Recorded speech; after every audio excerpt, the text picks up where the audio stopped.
अस्सलाम वालेकुम जी, मैं हूं अदील राजा। आप देख रहे हैं मेरा YouTube चैनल। सबसे पहले तो आपको सब्सक्राइब ज़रूर करना है और अपना फीडबैक ज़रूर देना है।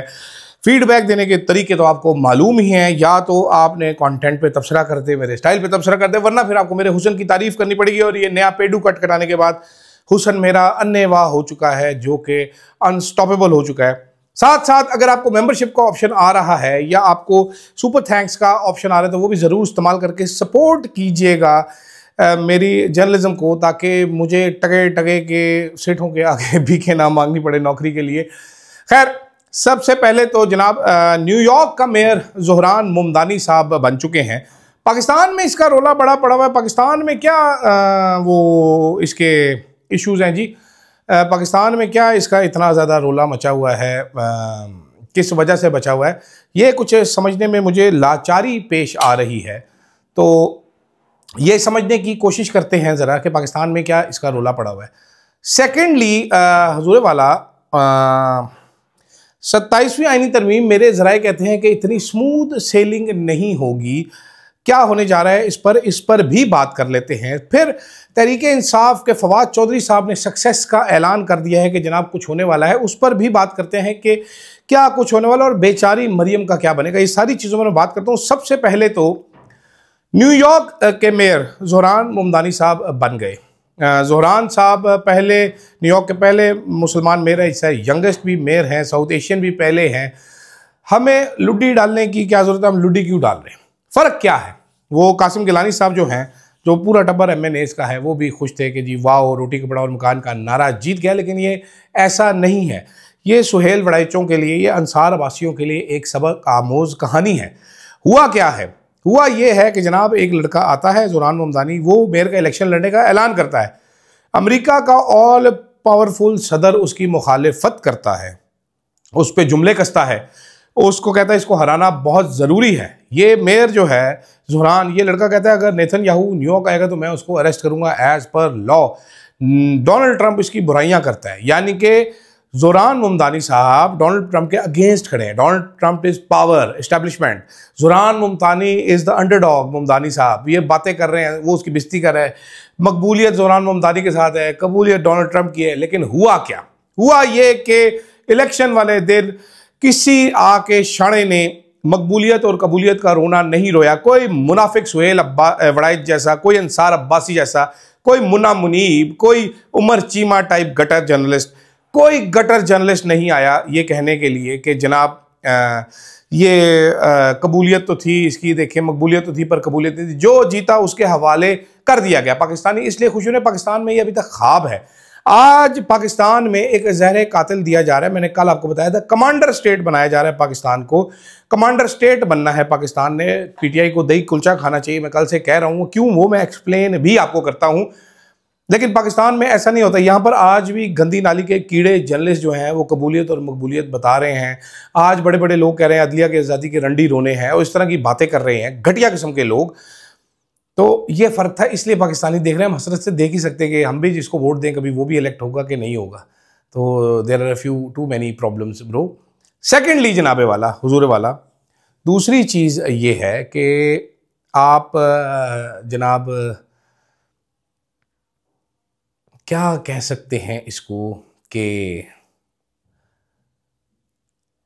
जो 27वीं आईनी तरमीम है तहरीके इंसाफ के लिए, इसमें कुछ भी नहीं। देखें, 26वीं आईनी तरमीम पूरी की पूरी तहरीके इंसाफ के लिए बनाई गई थी। 27वीं आईनी तरमीम में अब इस्टेब्लिशमेंट का अगला टारगेट है फिट करो बिल्लू बिलावल को और चाचू शहबाजे को। इन दोनों जमातों को भी बिल्कुल पधरा कर दो, लटा लो, ताकि यहाँ पर एक पैरेलल पूरा स्ट्रक्चर आईनी तौर पर टॉप तक खड़ा हो जाए।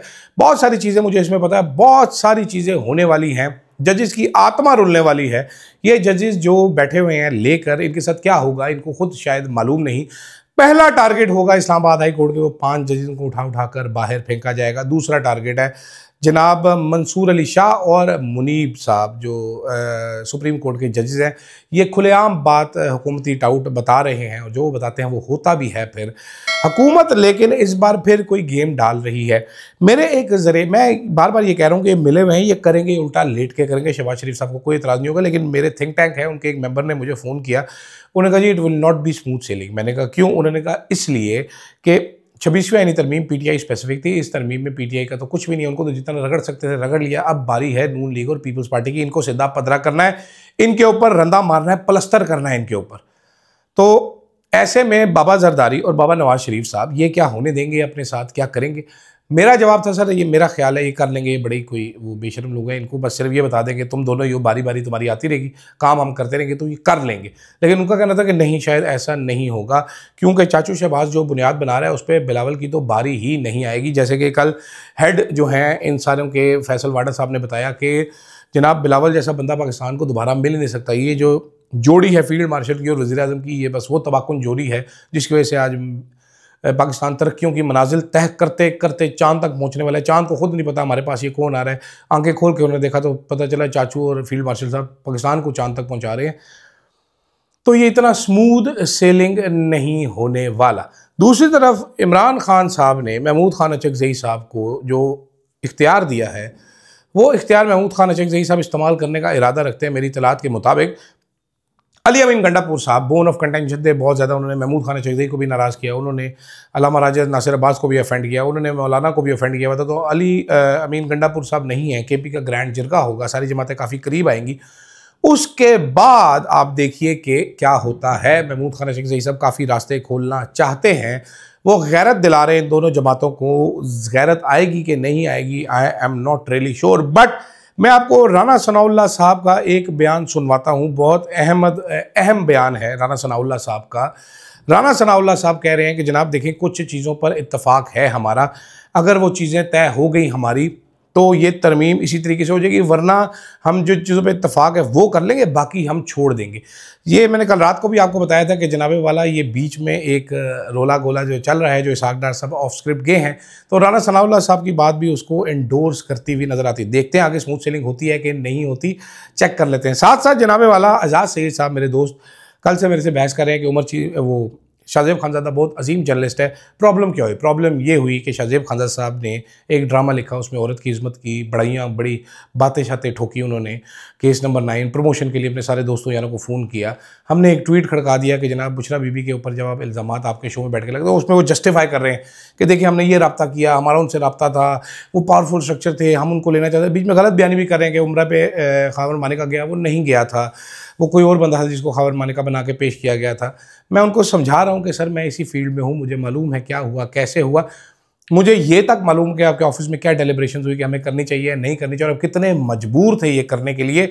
और साथ साथ जो डिस्कशन शाहजेब खानज़ादा ने की, जब एक औरत पे बैठ कर इल्ज़ामात लगाए, तो आज किस मुंह से वो कहता है कि जो औरत के किरदार पे तो रेप हो जाए तो भी सवाल नहीं हो सकते, जब आप बेगैरती के साथ अपने शो में बिठा कर एक औरत के करैक्टर पे उसके साबिक खावंद के साथ जो विजिबली डिस्ट्रेस में था, जिसको कि कैद में रखा गया थी, करप्शन एस्टेब्लिशमेंट ने उठाया हुआ था, हमें सब पता है, आपको भी ये सारी बातें पता है, तो फिर आप कैसे मयारी सहाफ़त करा दे रहे हो? इसको कहते हैं गटर जर्नलिज्म। आप ये काला धब्बा जितना मर्जी सर्फ एक्सेल मारें, इसके ऊपर तेजाब डालें, जो मर्जी करें, you will not be able to get rid of this काला धब्बा any time soon. And the reason for this is के कई दफ़ा ऐसे दाग जब लग जाते हैं तो वो धुलते नहीं हैं। शाहजेब खानज़ादा का खावर मानिका का इंटरव्यू तारीख़ में हमेशा के लिए ये लिखा जाएगा। हुजूर वाला जनाब सदाकत अब्बासी का इंटरव्यू जो आदिल शाहजेब ने किया, कमरान शाहिद ने जो किया, उस्मान डार का इंटरव्यू, या मुनीर फारूक ने जो शेख रशीद का इंटरव्यू किया, ये पाकिस्तान की तारीख में शायद पहली बार ऐसा मखवियों के इंटरव्यू करके उनसे पार्टियां छुड़वाई गई और इमरान खान पे इल्ज़ामात लगाए गए। नतीजा क्या निकला? इमरान खान पहले से ज़्यादा मजबूत और आपका मुँह काला। तो शाहजेब खानज़ादा औरत पे ड्रामा लिखें, औरत को माँ करार दें, जो मर्जी करें, वो एक घटिया जर्नलिस्ट के नाम से ही जाने और पुकारे जाएंगे। इस बात में कोई दूसरी राय नहीं है। फिलहाल यहाँ पर इख्तिताम करते हैं अपने वीडियो का। उम्मीद आपको पसंद आई होगी, फीडबैक ज़रूर दीजिएगा। अल्लाह हाफ़िज़।